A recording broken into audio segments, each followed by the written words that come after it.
사람은 누구나 한 번은 다 낯서 한 번은 다 죽는 것이 정해져 있는 진리입니다. 이건 변하지 않습니다.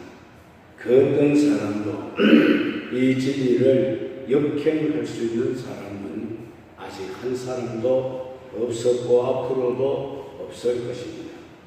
누구에게나 다 한 번 죽는 죽음의 순간은 찾아오게 되어 있다는 것입니다. 그렇다면 사람이 한 번 죽고 나면 모든 것이 이제 끝나는가? 안 믿는 사람들은 죽으면 그걸로 끝이다 이렇게 말합니다만 우리 기독교 성도는 그렇지 않습니다. 반드시 죽은 후에는 심판이라는 것이 있습니다. 그래서 한 번뿐인 우리 인생을 어떻게 살아야 죽은 후에 좋은 심판을 받을까? 오늘 이 문제를 저와 여러분이 함께 생각해 보기로 하겠습니다. 사실 사람은 어떻게 사느냐? 이 문제도 너무 중요합니다만 그러나 그보다 더 중요한 것은 어떻게 죽느냐? 이게 더 중요하다고 합니다. 죽음은 그 인생의 결말이기 때문입니다. 시작도 중요하지만 결말은 더 중요하기 때문에 그렇습니다. 옛날 러시아에 바훔이라는 청년이 살고 있었습니다. 그에게는 꿈이 하나 있었습니다. 그의 꿈은 땅을 많이 소유해 대지주가 되어보는 꿈이었습니다. 한 번은 그에게 좋은 소문이 들려왔습니다. 우크라이나, 지금 전쟁하고 있지요. 우크라이나 지방에 가면 땅값이 엄청 사서 적은 돈으로도 큰 땅을 사서 대지주가 될 수 있다. 그런 소문을 들었습니다. 그래서 바움은 지체하지를 않고 자기에게 있는 돈을 모두 다 모아서 우크라이나 지방으로 향하였습니다. 수십 일이 걸려서 드디어 우크라이나에 도착했습니다. 과연 듣던 대로 땅값이 너무 샀습니다. 인심도 말할 수 없이 좋은 곳이었습니다. 땅도 한 평, 두 평, 한 마지기, 두 마지기 이렇게 파는 것이 아니고 하루치에 얼마씩 거래를 하여 땅을 판다는 겁니다. 무슨 말이냐 하면은 내가 어느 정도의 돈을 주면은 그 돈을 받고 내가 하루 동안 내가 밟는 땅을 다 준다. 그런 계약이라는 것입니다. 다만 해가 지기 전에 출발했던 곳으로 되돌아와야 그 거래는 완전히 성립이 됩니다. 그러니 땅을 사는 사람의 편에서는 될 수 있는 대로 많은 땅을 밟아야 하는 그런 것입니다. 그래서 면적을 될 수 있으면은 많은 면적을 밟으려고 이렇게 노력을 합니다. 바움은 그 지방 촌장의 땅을 사기로 했습니다. 그는 그날 밤 꿈에 부풀어 잠을 설쳤습니다. 내가 내일 정말 열심히 땅을 내가 많이 밟았어. 그 땅을 내가 다 소유하랴. 뜬 눈으로 밤을 새웠습니다. 아침이 되었습니다. 그는 돈과 빵과 곡괭이를 들고 약속한 장소로 갔습니다. 이미 그곳에는 촌장과 그 하인들이 출발점을 알리는 말뚝을 박아놓고 바움이라는 청년을 기다리고 있었습니다. 바움은 자기가 가지고 온 돈을 촌장에게 건네주고 돈을 받은 촌장은 바움에게 다시 한번 일깨워 줍니다. 자네 이 한 가지만은 분명히 기억하게나. 자네가 아무리 많은 땅을 밟더라도 해가 지기 전에 여기에 돌아와야지. 해가 지고 돌아오면은 이 계약은 무효가 된다고 했습니다. 바울은 알았다고 고개를 끄덕끄덕했습니다. 드디어 해는 힘있게 솟아올랐습니다. 바울도 저 멀리 펼쳐져 있는 평야를 향하여 힘있게 달려가기 시작했습니다. 한치의 땅이라도 더 차지하려고 잠시도 쉬지 않고 달리고 또 달렸습니다. 중간중간 멈추어서 곡괭이로 땅을 파서 표시를 해가면서 달렸습니다. 이제 해는 중천에 떠올랐습니다. 그는 방향을 바꾸고 또 왼쪽으로 달리기 시작했습니다. 땀은 비 오듯이 흘러내리고 오래간만에 달린 것이라 몸은 천근만근 무거웠습니다. 그러나 자기가 대지주가 된다는 꿈에 피곤한 줄도 모르고 계속 달리고 또 달렸습니다. 어느덧 서산에는 태양이 4분의 3이 넘어가고 있습니다. 내가 너무 먼 거리를 왔다 싶어 걱정이 되어 다시 왔던 방향을 돌이켜서 출발점으로 향하여 뛰기 시작했습니다. 심장이 터질 것만 같습니다. 힘은 다 소진되었습니다. 그러나 여기서 멈추게 된다면 이제껏 수고한 것이 물거품이 되고 만다는 것에 그는 죽음을 각오하고 계속해서 달렸습니다. 저 멀리 촌장과 그 하인들이 그를 기다리고 있었습니다. 그때 마음은 정신이 가물가물해지기 시작합니다. 여기서 멈춰버리면 이제 내가 그동안 한 것이 다 수포로 돌아간다. 이를 악물고 계속 달렸습니다. 드디어 해가 넘어가는 동시에 바울은 출발점에 도착을 했습니다. 그러나 여러분, 안타깝게도 그의 심장은 견디지를 못하고 터져버렸습니다. 그는 그 자리에 쓰러졌고 영영 일어나지 못했습니다. 촌장은 하인들에게 그를 잘 묻어주라고 했습니다. 그리고 혼잣말로 이렇게 중얼거렸습니다. 인간은 자기가 묻힐 6자 땅만 있으면 되는 것을 이렇게 중얼거렸다고. 여러분, 이것은 러시아의 대문호 톨스토이가 쓴 사람에게는 과연 얼마만큼의 땅이 필요한가? 라는 소설에서 나오는 한 줄기입니다. 한 줄거리입니다. 사람에게 필요한 땅은 결국 자기가 묻힐 6자 무덤뿐이라는 것을 말해주고 있습니다. 우리 인생이 한 줌의 흙으로 돌아갈 때에 우리가 쌓아놓은 재물을 가지고 갈 사람은 아무도 없습니다. 공수거라고 하지 않습니다. 인생이라는 광야길에서 어찌 그다지도 한 평의 땅이라도 더 차지하기 위해서 조금의 물질이라도 조금이라도 더 끌어모으기 위해 안간 힘을 쓰면서 이제 죽으라고 달리고 있는 우리들의 모습을 묘사한 것이 아닌가 싶습니다. 참으로 한심하고 어리석은 모습입니다. 야고보서 4장 14절에 내일 일을 너희가 알지 못하는데 너희 생명이 무엇이며 너희는 잠깐 보이다가 없어지는 안개니라고 했습니다. 우리 생명은 잠깐 보이다가 없어지는 안개와 같다. 새벽이면 안개가 자욱하게 낍니다. 그러다가 태양이 솟아오르게 되면 그 안개는 어디로 사라졌는지 흔적을 찾아볼 수 없게 사라집니다. 우리 인생이 꼭 안개와 같습니다. 야단스럽게 사는 것 같아 보여도 하나님이 부르시면 지금이라도 맥없이 사라지고 말 것이 바로 안개 같은 인생이라는 것입니다. 지금 우리가 이 자리에 앉아 있지만은 언제 어디서 어떤 일을 만날지는 아무도 모르는 일인 것입니다.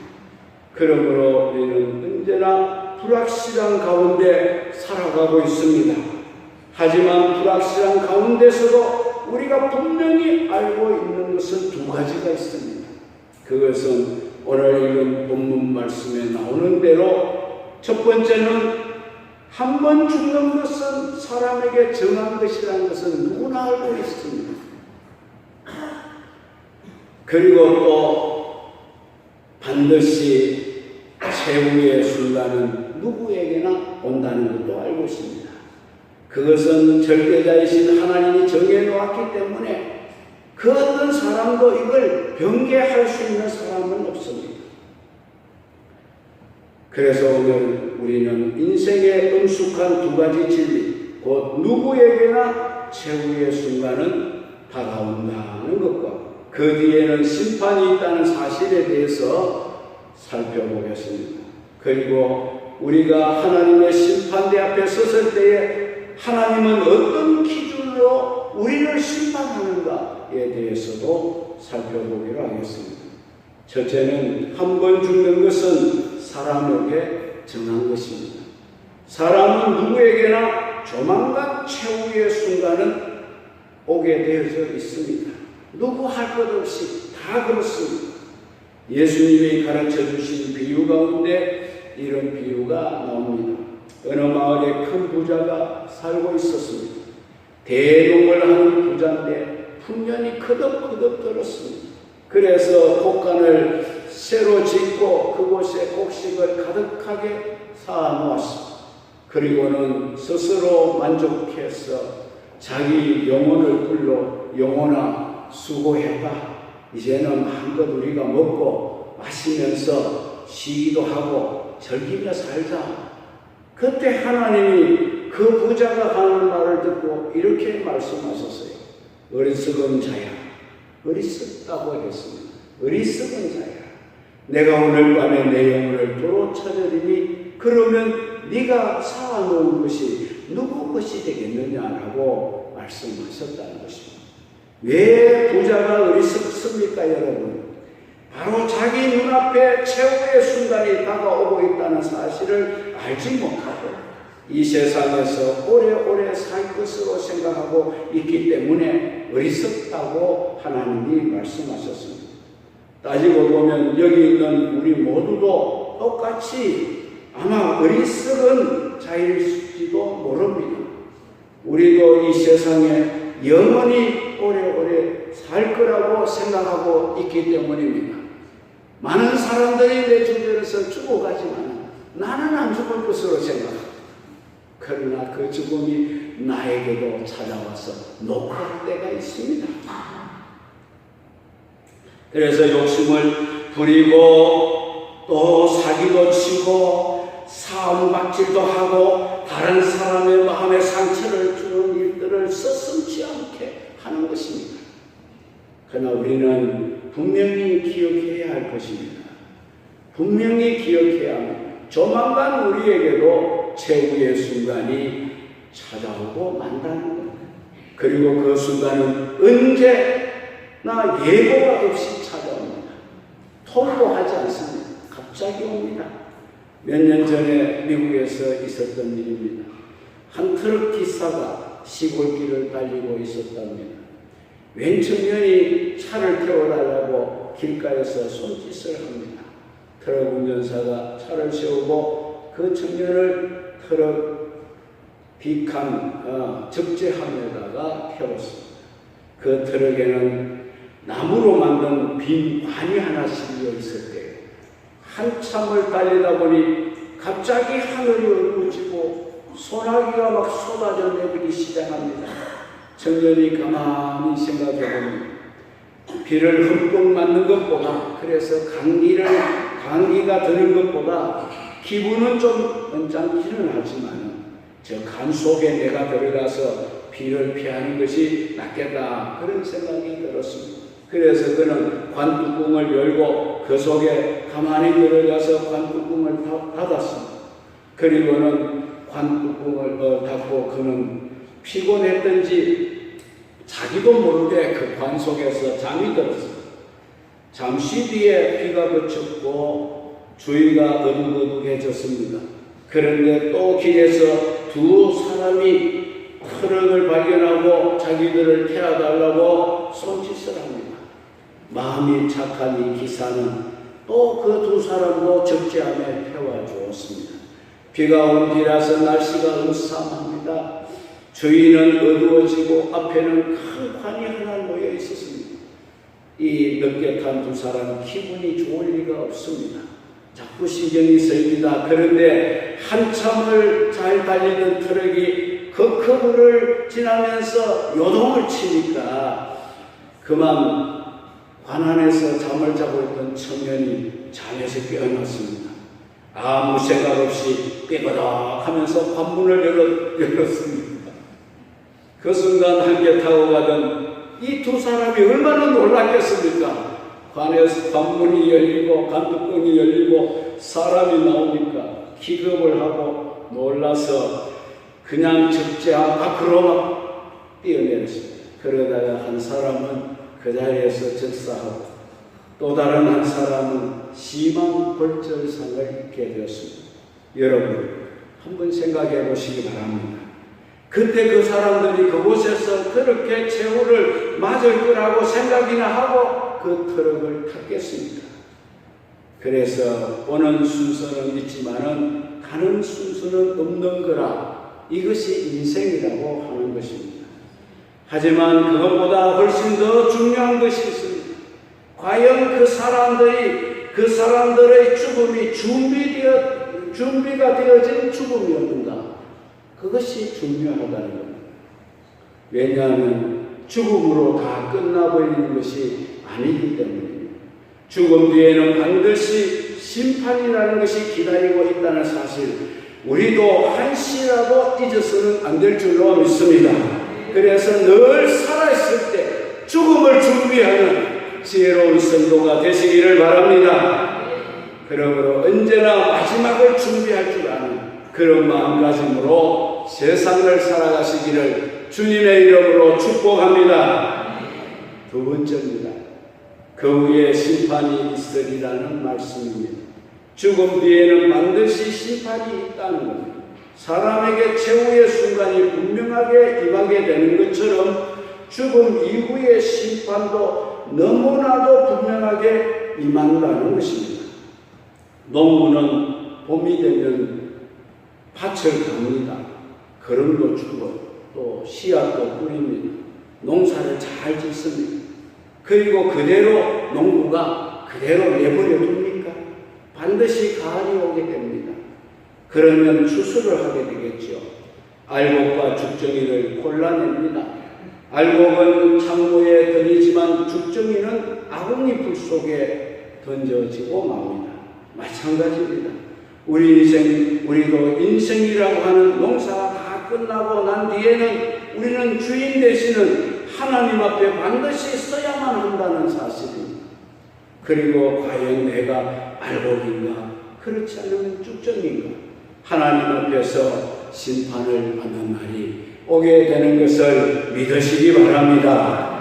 알곡은 하늘 창고로 들어갑니다. 그러나 죽정이는 꺼지지 않는 영원한 지옥불 속에 던져질 수밖에 없다는 사실, 이것이 바로 성경의 진리입니다. 그러나 우리 썩은 사람은 심판의 경고에 귀를 기울이지 아니하고 있습니다. 자기가 죽어본 경험이 없기 때문에 죽음 이후의 세계에 대해서는 믿으려고를 하지 않습니다. 사람들은 죽어본 경험이 없다. 누구든지 죽어본 경험이 있으면 죽음에 대해서 두려워하고 죽음을 준비할 텐데 아무도 죽어본 경험이 없습니다. 죽었다가 살아난 경험이 없어요. 그래서 사람들은 믿지 않는 겁니다. 얼마나 어리석은 인생인지 모릅니다.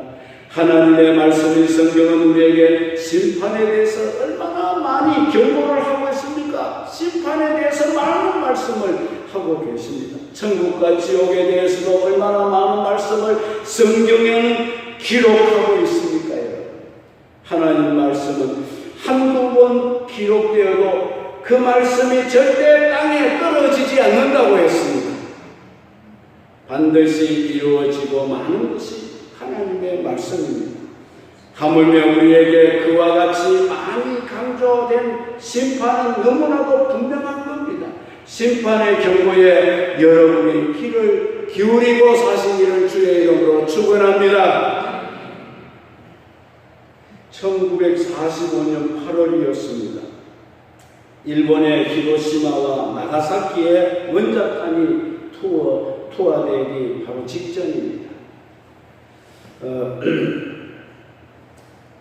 미국 사람들은 하나님을 믿는 사람들이기 때문에 무조건 원자탄을 터뜨리지 않습니다.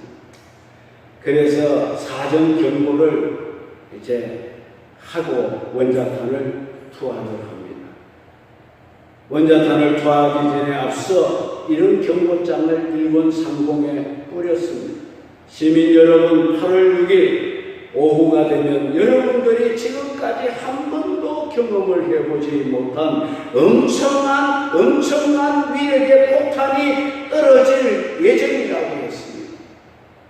그래서 여러분들은 가능하면 도시에서 이제 적어도 반경 50km 밖으로 나피신하십시오. 그걸 오전 내내 비행기를 타고 학성기로 광고를 하고 이제 전단지를 뿌리고 그렇게 했답니다. 그런데도 그 시에 사는 사람들은 극소수만 그 말을 믿고 도망을 갔어요. 그래서 피신한 사람들은 50km 밖으로 피신한 사람들은 다 사는 거예요. 그러나 대부분의 사람들은 믿지를 않고 코웃음을 쳤습니다. 드디어 8월 6일 오후 경고된 그대로 원자탄이 투하되었습니다. 피하지 않고 코웃음을 쳤던 수많은 사람들은 다 죽임을 당했습니다. 다 잿가루가 되고 말았어요. 사람들이 모양은 있는데 가서 만지니까 다 죄가 됐어요. 얼마나 그 불이 강했는지. 사랑하는 성도 여러분, 우리는 하나님의 심판의 경고에 귀를 기울일 줄 알아야 됩니다. 우리가 세상에서 억울한 일을 당하면 우리는 세 번의 법정에 설 기회가 주어집니다. 지방법원, 고등법원, 대법원 이렇게 계속해서 우리가 변명할 수 있는, 우리가 우리의 잘못에 대하여 방어할 수 있는 기회가 주어집니다. 그러나 우리 죽음 이후의 심판은 그렇지 못하다는 겁니다. 최후의 심판임을 말하고 있습니다. 한 번으로 끝납니다. 1심, 2심, 3심이 없습니다. 단 한 번으로 끝나는 거예요. 그때는 아무리 뉘우치고 울고 불고 후회한들 무슨 소용이 있겠습니까? 그래서 우리는 미리미리 마지막을 잘 준비하면서 살아가야 할 줄로 믿습니다. 세 번째입니다. 심판의 기준이 무엇입니까? 그걸 알아보고자 합니다. 하나님은 무엇으로 심판의 기준을 삼느냐? 계시록 20장 12절에 보니 우리가 나중에 죽은 뒤에 하나님의 심판대 앞에 서서 심판을 받는 광경이 잘 묘사가 되어 있습니다. 또 내가 보니 죽은 자들이 물은 대수하고 그 보좌 앞에 섰는데 죽은 자들이 심판을 받기 위해 하나님 보좌 앞에 서 있다고 했지요. 그런데 그 앞에는 책들이 펴져 있고 책들이 펴져 있습니다. 또 다른 책이 펴졌으니 곧 생명의 책이라 죽은 자들이 그 행위를 따라 책에 기록된 대로 심판을 받으니 각 사람이 책에 기록된 행위에 따라 심판을 받는다고 했습니다. 거기에 우리의 모든 행위가 다 기록되어 있다. 그래서 인생은 한 권의 책과 같은 거라고 말합니다. 우리는 매일매일 그 가운데 한 페이지씩을 장식하며 살아오고 있습니다. 여러분들 어제도 싫던 좋던 간에 그 중에 한 페이지를 여러분이 장식했습니다. 여러분들은 어제는 어떤 글을 기록했을까요? 여러분의 모든 행위는 하나도 남김없이 이 책에 다 기록이 되어집니다. 외적으로 드러나는 행위뿐만 아니고 속으로 지은 은밀한 죄까지도 다 그 책에 기록되는 것입니다. 그런데 보니까 그 책이 덮여져 있지 않고 펼쳐져 있다고 했습니다. 덮여 있지 않고 펼쳐 있다는 이것이 무슨 뜻일까요? 남김없이 그 안에 기록이 다 공개가 된다, 그런 뜻인 줄로 믿습니다. 그러므로 누가 따로 신문을 할 필요도 없습니다. 하나님이 신문하지 않습니다. 자동적으로 그 책이 우리를 정죄하게 될 것입니다. 그러니 우리가 이 세상에서 마음속에 품은 생각, 우리가 말하는 말 한마디, 또 우리가 행하는 행동 하나, 이게 얼마나 소중한가를 깨달아야 합니다. 우리가 하나님 앞에 가서 반드시 책임질 그날이 있다는 사실, 여러분 잊지 마시기를 바랍니다. 옛날 미국에 어떤 유명한 정치인이 있었습니다. 다니엘 웹스터라는 사람인데요. 그는 미국의 국무장관을 지낸 사람입니다. 하루는 동창생들과 함께 모여 식사를 하는 자리였습니다. 다른 사람들은 다 즐겁게 떠들면서 환담을 하고 그동안 어떻게 지냈느냐 안부를 물어가며 그렇게 맛있게 식사를 하는데, 그런데 이 웹스터만큼은 이상하게도 아무 말도 하지 않고 신중하게 무언가를 골똘히 생각하고 있더라면, 그래서 옆에 있던 친구가 그에게 물었습니다. 여보게, 자네 마음을 지금 이렇게도 누르고 자네의 얼굴을 어둡게 하고 엄숙하게 하는 것이 무엇인가? 내게 말 좀 해줄 수 없겠느냐? 그때 웹스터가 이렇게 말했습니다. 내가 이 세상에서 한 모든 행동이 장차 하나님 앞에 가서 내가 책임을 져야 한다는 생각을 하게 되니까 나도 모르게 이처럼 엄숙해지고 있다네 라고 했습니다. 사랑하는 성도 여러분, 우리도 이 사실을 잊어서는 안 될 줄로 압니다. 우리 말 한마디 한 것, 우리 속에 품은 생각 하나, 우리가 행한 행동 하나, 우리의 몸가짐 하나, 다 장차 하나님 나라에 가서 우리가 책임을 질 그날이 온다, 이 사실을 잊지 말라는 겁니다. 루터가 한 번은 꿈을 꾸었습니다. 꿈속에서 보니 자기 앞에 커다란 책이 한 권 펼쳐져 있었습니다. 그 책에는 그가 어릴 때부터 지금까지 지은 모든 죄들이 다 빼곡히 기록되어 있었습니다. 그리고 그 책 옆에는 마귀가 떳떳하니 버티고 서 있습니다. 그리고는 그 책을 마귀가 손가락으로 꼭꼭 짚어가면서 너 어느 때 이런 죄를 지었구나, 또 너 어느 때는 이런 죄를 지었지, 그 소리를 듣는 루터가 마음이 너무 두렵고 떨렸습니다. 악한 마귀가 그렇게 죄를 지적하고 있습니다. 내가 이처럼 많은 죄를 짓고도 그래 네가 구원을 얻겠다고 어림없는 소리야. 마귀가 루터에게 그렇게 말했습니다. 루터가 얼마나 겁이 났겠습니까? 그런데 마침 그 순간입니다. 그 순간에 하늘로부터 들려오는 소리가 있었습니다. 무슨 소리였습니까? 예수 그리스도의 피가 우리를 모든 죄에서 깨끗게 하실 것이요. 그 소리를 루터가 듣게 되었습니다. 그렇습니다. 예수 그리스도의 피가 나를 모든 죄에서 깨끗하게 해주셨구나. 이 사실을 루터는 다시 한번 깨달았습니다. 그는 악한 마귀를 향하여 담대하게 외쳤습니다. 예수 그리스도의 피가 나를 모든 죄에서 깨끗게 하였느니라. 그 소리를 들은 마귀는 도망치고 말았다는 겁니다. 그렇습니다. 우리가 우리의 행위대로 심판을 받는다고 한다면 세상에서 구원받을 사람 아무도 없습니다. 하나님 앞에서 자기 행위로 의롭다함을 받을 사람은 한 사람도 없기 때문입니다. 아무리 성인군자라고 하더라도 하나님이 보실 때는 똑같은 죄인입니다. 참으로 감사한 것은 우리의 행위를 기록한 그 책 앞에 또 다른 한 권의 책이 놓여 있다는 사실입니다. 그 책 이름이 무엇입니까? 생명책이라는 겁니다. 생명책에 자기의 이름이 기록이 되어 있는 사람은 지금 죽더라도 하늘나라 가게 될 줄 믿으시기 바랍니다. 그가 지은 죄가 아무리 주홍빛보다 더 붉다고 할지라도 예수 그리스도의 보혈이 모든 죄를 흰 눈보다 더하게 씻어주시기 때문에 그 사람은 하늘나라 가는 것입니다.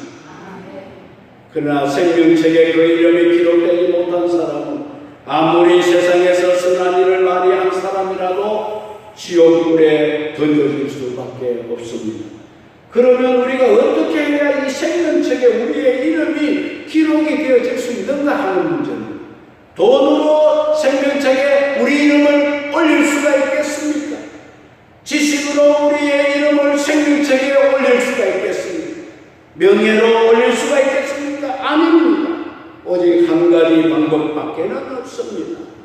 예수님을 우리 마음에 영접을 하고 길이요 진리요 생명이신 예수님을 믿고 따르는 그 길밖에는 다른 방법이 없습니다. 사랑하는 성도 여러분, 여러분들은 예수 그리스도를 믿으십니까? 이 질문에 아멘할 수 있는 분이라면 누구나가 지금 죽어도 걱정할 게 없습니다. 왜냐하면 이 세상보다 1000배, 10,000배, 10,000배 더 좋은 하늘나라에 들어가기 때문인 것입니다. 그러나 이 질문에 아멘으로 자신있게 답을 할 수 없는 분은 내일로 미루지 마시고 바로 이 시간에 일생일대에 결단을 내리셔야 됩니다. 예수 그리스도가 아니고는 하늘나라로 올라갈 수 있는 사람은 아무도 없구나. 그렇기 때문에 바로 이 시간 마음의 문을 여시고 예수 그리스도를 구주로 영접하시기를 바랍니다. 그냥 교회를 왔다 갔다 하는 사람이 있다면 그분도 이 시간 마음을 열고 예수를 구주로 영접하시기를 바랍니다. 그런데 우리가 반드시 한 가지 기억해야 할 것이 있습니다. 우리가 구원을 받았느냐 받지 못했느냐 하는 것은 생명책에 의해 결정이 될 겁니다. 그러나 우리가 하늘나라에 가서 어떤 상급을 받느냐, 이것은 우리가 이 세상에서 어떤 삶을 살았느냐 따라서 결정이 된다는 것입니다. 죽은 사람들이 자기 행위를 따라 책에 기록된 대로 심판을 받으니 성경에 보면 구원을 받되 부끄럽게 구원받는 자들도 있더라고 했습니다. 고린도서에 보면 불 가운데 얻은 구원은 부끄러운 구원이라고 했습니다. 아무 행한 것이 없는 빈손 들고 구원받은 사람을 말합니다. 우리가 이 세상에서 주님을 위하여 어떤 열매를 맺었는가에 따라 우리 상급이 결정지어지는 줄 믿습니다. 따라서 우리가 생각하는 것, 우리가 말하는 것, 우리가 행동하는 것, 이것이 얼마나 중요한지 모릅니다. 우리는 언제나 조심하면서 살아가야 합니다. 뿐만 아니라 우리는 세상에서 주님의 선한 청지기로 사명을 감당해야 합니다. 주님이 우리에게 주신 건강, 우리에게 주신 시간, 우리에게 주신 물질을 주님을 위해서 우리는 더 값지게 사용할 수 있도록 노력하고 살아야 될 줄로 믿습니다. 우리는 세 가지를 나누어 생각해 보았습니다. 한 번 죽는 것은 사람에게 정한 것이고 죽은 후에는 심판이 있고 우리는 무엇에 근거하여 심판을 받는가를 생각해 보았죠. 우리는 우리 이름이 생명책에 기록되어 있는 것으로 심판을 받게 된다고 했습니다. 우리 이름이 생명책에 기록되어 있으면 우리는 우리의 행위책에 기록되어 있는 모든 죄를 면책받게 될 줄로 믿습니다. 그래서 우리는 깨끗하게 씻김을 받고 천국으로 들어가게 되고 우리가 예수 믿고 이 땅에서 주를 위해 살았던 모든 행위들은 행위책에 기록되어 있는 대로 우리가 상급을 받게 될 줄로 믿습니다. 구원과 상급은 구분해서 우리가 생각해야 되는데요. 구원은 하나님의 전적인 은혜로 구원을 받습니다. 생명책에 기록되기만 하면 구원을 받는 겁니다. 그러나 상급은 자기가 행한 대로 받는 것입니다. 차별이 없습니다. 천국에는 차별이 없습니다. 차별이 있는 곳이 아닙니다. 천국은. 왜 그러냐면 천국에는 죄가 없습니다. 천국에는 죄가 없습니다. 세상에는 죄가 있기 때문에 차별이라는 것이 생기는 겁니다. 시기와 원망과 질투가 있는 것입니다. 그러나 천국에는 죄가 없어요. 그러니까 거기는 차별도 없는 겁니다. 그러므로 그곳에는 시기와 질투와 차별이 있을 수가 없습니다. 다른 사람이 큰 상급을 받았다고 시기하고 질투하고 그냥 차별의식을 느끼고 분노하고 그렇지가 않다는 겁니다.